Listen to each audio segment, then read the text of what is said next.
Welcome to another Creepypasta story. This time we're talking about Return to Earth. Now in this story it's all about, well, it's pretty much whatever's on the tin, it's going back to the Earth. And in this story, well, people are sinking into Earth and they don't know why. Houses are sinking down too, and all the buildings and everything you could possibly imagine, statues and buildings and cars and whatever.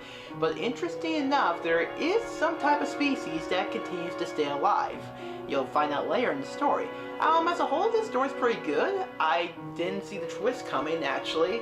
And it's an interesting storyline about the end of the world in a different way. It's not about aliens that come down and kill us. It's not about global warming. It's not about, corruption or greed or whatever. It's just something that it's almost like saying, this is our time to go and stuff. It's a pretty interesting read, and I think you guys will really enjoy it.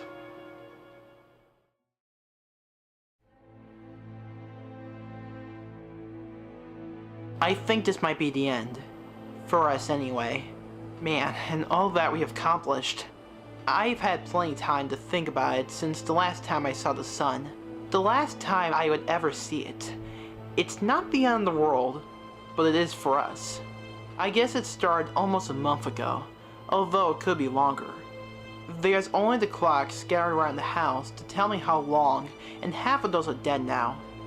Anyway, I'm straying from the point. It was on the news. A cruise ship sank for no reason.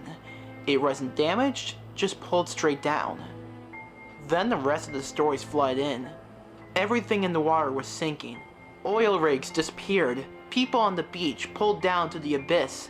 Nobody seemed able to explain why this was happening. Nothing floated anymore. It was bizarre. This filled the news for a couple of days until it just got frightening. It was during one broadcast that it changed for the worse. It was a report from some beach, an on-location report about the strange phenomenon. They were just recycling the same questions we have been all asking for days. Suddenly, panic seemed to grip the face of the reporter. She screamed as the camera quietly tilted down. Her feet were sunk into the sand down to her shin. I remember smirking, thinking it was just some overly sensitive reporter messing up. But then the camera dropped. The remaining 10 or so seconds that followed showed that not just the reporters sinking into the sand, but all of them. The whole media circus that had descended on the beach to cover the same story. The reporter who was down to her shin a minute ago was now down to her chest. The shot of quivering, screaming, sinking people ended shortly as the camera was engulfed by the sand. The news stayed on a few more days, but there was nothing to say. Some blamed sinkholes for what happened on the beach, while others argued against them from the safety of the downtown studio. The news was a waste of time now. It was much easier to look out the window. It was more or less a ghost town outside. Everyone was inside, afraid to leave their homes. It didn't seem to make sense. The roads and pavements were being absorbed by grass and dirt. Street signs and traffic lights were being consumed by the plants. Houses too.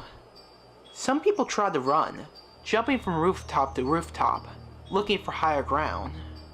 Occasionally, while flickering through what was left of the TV broadcast, skyscrapers had become refugee camps. I had made one trip out of the house since the start, across the rooftops, an attempt to get supplies from a nearby supermarket. But that plan seemed to be a waste of time. It was a husk by the time I got there, looted and pillaged. That was all the evidence I needed to see how bad this whole thing was. It's easy to be in denial about something like, whatever this was, until it really seems to affect you. When I got back to my house, I noticed something. My car was gone. Well, almost. You could still see the top poking out from the overgrowth and loose soil.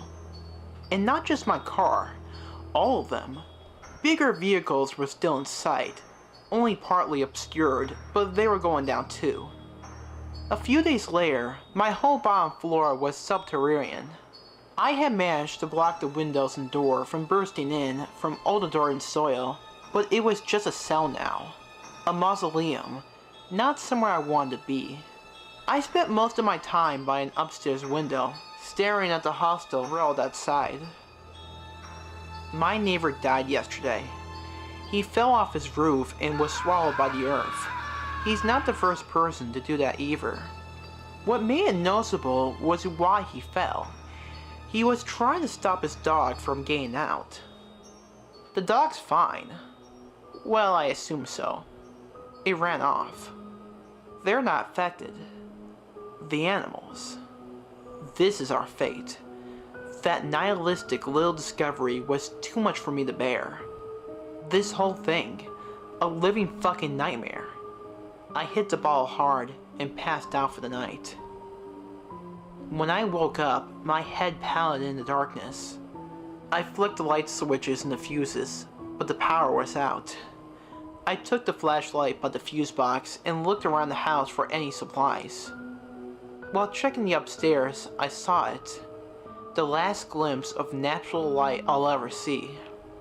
I had been thinking it was just night, that I had slept all day in an alcohol coma. By the time I could cross the room to the window, it was gone. I was on the ground. I tried to get out, smashing through plaster and tiles to be greeted with a stream of soil pouring out from where the sky should be. I don't know how much longer I've gotten here, in my house-sized coffin. There's only so much food and so much air. I've got a little bit of light, a couple of candles and a box of matches. The flashlight died some time ago. But this is our fate. Man's fate. Our return to the earth.